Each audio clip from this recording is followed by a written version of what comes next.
Hey guys, I hope you're having a fantastic day. Thank you so much for joining me. As you can tell by the title of this video, today's video is all about surgery. It's surgery essentials. Tuesday I will be having my 7th surgery. So I have quite a bit of experience with surgeries.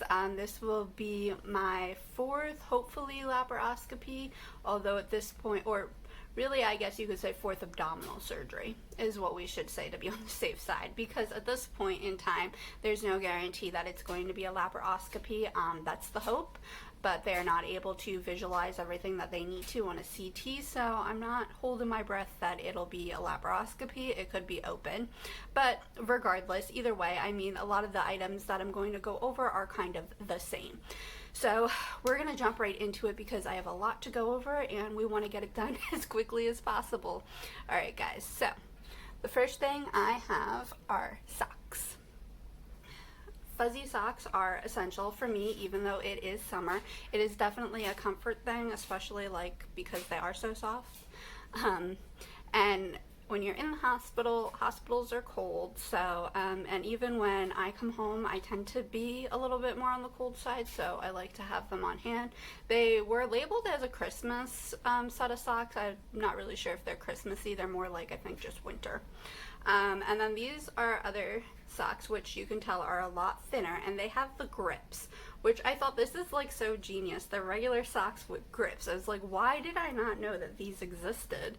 I accidentally found them on Amazon when I was looking for fuzzy socks with grips, so super happy that I found these, and I think they're super great, especially for summer because it is hot, and so if I don't want to wear the fuzzy ones, slim chance, but if I don't, then I have these as backup, and I'm bringing some of these with me to the hospital.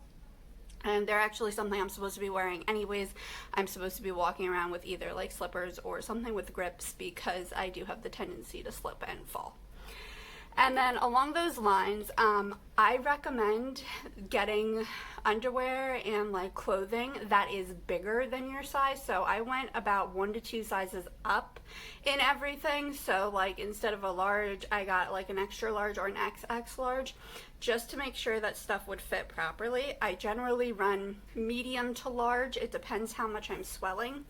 I did get this nightshirt from Walmart because my Amazon ones we think were stolen in the mail, unfortunately.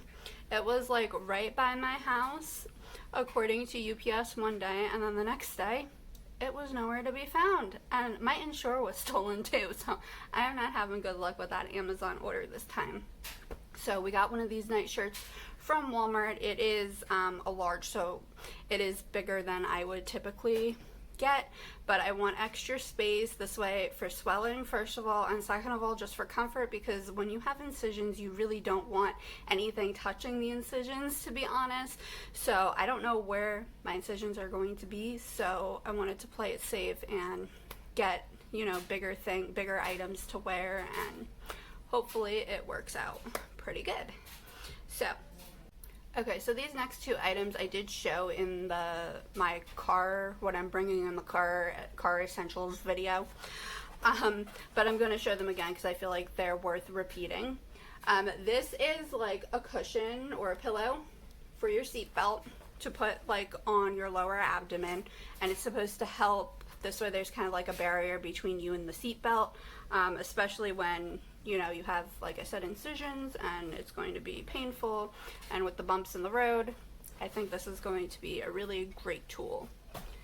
And then I have dry mouth drops because you end up with a dry and sore throat after surgery, between like all the tubes and just medicines and all that good stuff. It ends up being uncomfortable, so I feel like that's a good thing to have on hand, and I am going to be having cough drops on hand as well.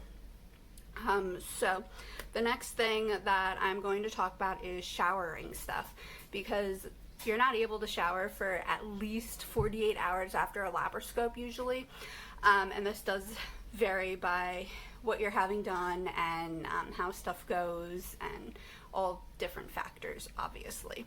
But I do have a couple items that make showering, not really showering, but like dry showering, I guess you could say, like a dry bath, easier. So let me grab all that.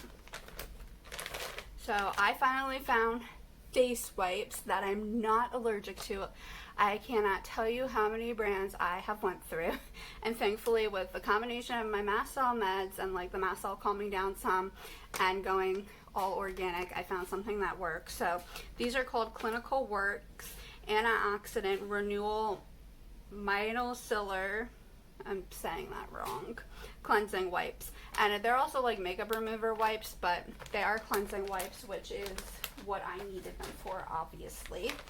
And then like for when I'm taking like a bath, you know, like because you can't take a regular shower, I'm using a combination of things.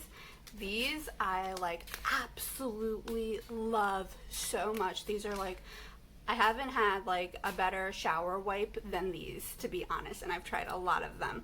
They're Instant Fresh Busy Beauty body wipes with lavender and tree tea oil. They are like, guys, so fantastic. I really can't stress it enough. They are totally worth trying. They do get the job done. They actually pick up all the dirt that's on you and anything like that, which is great. And then like I already had other wipes, so I'm like pairing, I'm using one of those and then like one of these others. So these are the other ones that I had, and they're body gradable body wipes. That's a really weird name. And they're medical grade skincare. They're okay. They're not like fantastic. They do get the job done, but I don't notice them picking up dirt like the other ones do. So like I kind of like wipe down with this and then do the other ones. Because like I said, I have these, so I'm not about to waste them because shower wipes are not cheap. And then I also found these, which the hospital had given me. So I have them on hand, so I am going to use them as well. So I like to have lots of options for showering because I'm not going to be able to shower like for quite a while, and I know that because I'm so unsteady to begin with, and then going through surgery is going to like aggravate my POTS, I know. So I'm going to be really unsteady probably for a while, so I'm going to be relying on this, and then when I can shower, it's probably not going to be as frequently as I would like, so I wanted to have tons of this stuff on hand. Alright, so the next thing is talking about hair, because hair care is important as well. And you know, I mean, dry shampoo is good, but it can only get you so far. So somebody had recommended finding shampoo caps. These are by Nurture, and they're just shampoo caps, shampoo and conditioner, freshens, deodorizes, and of course they're latex free, alcohol free. So that's what they look like, and I'll show you the back. So I have not used these yet, but I'm really excited to try them. I never even knew that they existed. They're a rinse-free cap, so the cap has shampoo and conditioner, and you just kind of like massage it in your hair, and I don't even know. It just, somehow it works out, and you massage it for 2 to 3 minutes, and then you towel dry, oh my goodness, towel dry your hair, if I can speak right. Alright, and then of course I do have dry shampoo as well. This is just Treseme's dry shampoo, found it at like Walmart or whatever. Nothing fancy, nothing special. It works. And then I have, these are by, who are these by? Huh. I don't actually know. It doesn't actually say the name of the company. But they're the same company that puts it out, because like the logos and all are like the same. But this is a dry conditioner, and I absolutely love it, especially because like with a Theo, guys, like the tumor, you sweat really bad and it smells awful. These are the only things that help the smell. So like I really love them, and this does a great job. I don't always use conditioner, but I use this, the like dry conditioner, and this works fantastic. And again, it's all waterless, which is great. And then this is just like a fragrance mist, which like I said, because it does smell really bad, my hair, from like the sweat and stuff, I like to have this on hand. And again, it works fantastic and I love it. Alright, so another thing that I really highly recommend for surgery, well, is to be organized and like get everything like together ahead of time, and I will have another video on like different things that I'm doing to make this a little bit smoother and easier. And then of course like a blanket. I'm going to be bringing my fuzzy blanket with me, and then I have that for when I'm home. and lots and lots and lots of pillows. I do have this fancy pillow, which is huge. I'm gonna actually have to move this a little bit this way y'all can see it. So this is my pillow to like get propped up on the bed, which I'm not sure like how well I'll tolerate laying down, to be honest. So I wanted to have that on hand because I did have something very similar after my first few laparoscopes, but I mean, that was in high school and the pillow ended up getting all gross and we had to throw it out. So I have this one now. So yeah, and I have like lots of other pillows and of course a heating pad, which I must have moved, but you guys already know what a heating pad looks like, so I don't really need to show you that. So I hope that these items help you if you're preparing for a surgery. These are like some of the things that I found helpful.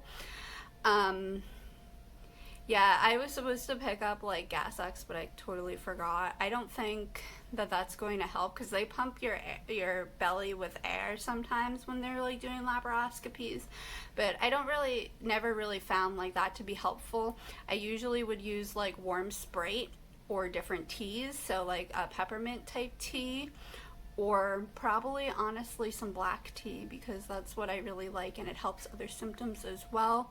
And if you're able to move, moving does help, like with the gas if you're pumped up with it. I've been like just trying to honestly rack my brain and not forget anything because it's been so long since I've had surgeries. So I've been asking around in support groups and just trying to get like a good list, but these are some of the items that I'm going to have for recovery and that I'm bringing with me to the hospital. So I hope, like I said, that this video helps somebody out there, and I hope you have a great day. Bye.